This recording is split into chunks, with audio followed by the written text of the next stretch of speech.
अस्सलाम वालेकुम। आज हम लोग endocrine system, endocrine gland, hormone के कैरेक्टरिस्टिक्स के मुतालिक डिस्कस करेंगे।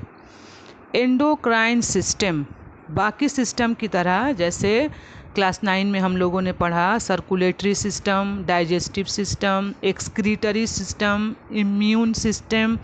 इस सिस्टम बनता किससे है?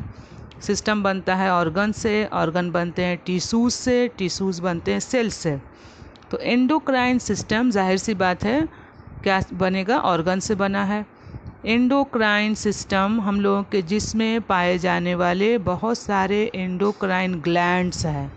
वो सारे एंडोक्राइन ग्लैंड्स आपस में मिलकर एंडोक्राइन सिस्टम बनाते हैं।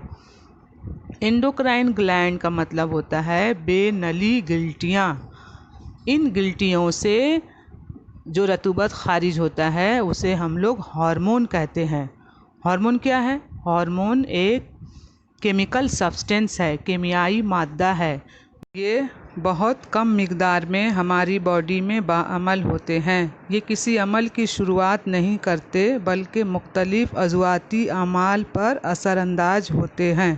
जब किसी ग्लैंड से ज़रूरत से ज़्यादा मिक़दार में हार्मोन खारिज होता है तब उस हालत को हम लोग हाइपर सिक्रिएशन कहते हैं। हाइपो सिक्रिएशन वो हालत है जब ज़रूरत से भी कम मिक़दार में, बहुत कम मिक़दार में खारिज हो, तो ये हाइपो सिक्रिएशन है।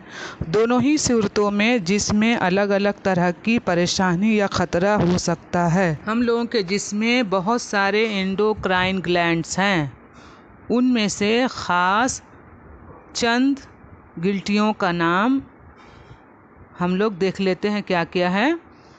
Hypothalamus, pituitary, thyroid, parathyroid, thymus, adrenal, pineal body, pancreas, testis and ovaries.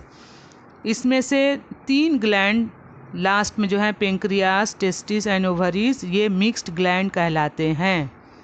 Mixed gland क्या हैं? अब ग्लैंड्स की 2 किस्में होती हैं, एंडोक्राइन ग्लैंड्स और एक्सोक्राइन ग्लैंड्स। तो एंडोक्राइन ग्लैंड्स ऐसी गिल्टियाँ जिसमें नली नहीं होती हैं, बेनली गिल्टियाँ हैं ये। इनसे जो रस या रतूबत खारिज होगा वो हार्मोन कहलाते हैं। एक्सोक्राइन ग्लैंड्स ऐसी ग्लैंड्स जिनमें नली लगी होती हैं, इनसे जो रतूबत या रस खारिज होगा वो जूस कहलाता है। तो मिक्स ग्लैंड क्या हुआ?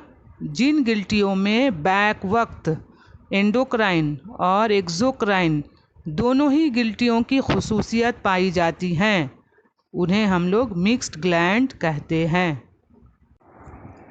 अब हम लोग एक एक करके एनिमल हार्मोन की कैरेक्टरिस्टिक्स पढ़ेंगे। एनिमल हार्मोन यानी वो हार्मोन जो जानवरों या इंसानों में पाए जाते हैं, वो हार्मोन एनिमल हार्मोन कहलाते हैं। तो एक एक करके कैरेक्टरिस्टिक देख लेते हैं। पहला जो कैरेक्टरिस्टिक है वो है नंबर 1 सोर्स। सोर्स माने ज़रिया, यानी हार्मोन कहाँ से खारिज होता है? एंडोक्राइन ग्लैंड इसका सोर्स है। दूसरा कैरेक्टरिस्टिक है केमियाई नोयत या केमिकल नेचर। हैवानाती हार्मोन्स पेचीदा नामियाती मादे हैं, कॉम्प्लेक्स ऑर्गेनिक कंपाउंड हैं जो खासियत के एतबार से प्रोटीन, अमीनो एसिड या स्टेरॉइड होते हैं। तीसरा कैरेक्टरिस्टिक है मोड ऑफ ट्रांसपोर्ट, यानी नक़्लो हमल, मुंतकली का तरीका। एक जगह से खारिज होकर दूसरी जगह ये कैसे पहुंचते हैं। हैवानाती हार्मोन्स अपने खारिज होने के मुकाम से खारिज होकर बरह रास्त खून में शामिल हो जाते हैं और अमल के मुकाम तक पहुंचते हैं। यानी एक रकीक वास्ता, वो रकीक वास्ता खून या लिम्फ हो सकता है, लिम्फ के ज़रिए ये अमल के मुकाम तक पहुंचते हैं। उसके बाद है फंक्शनिंग।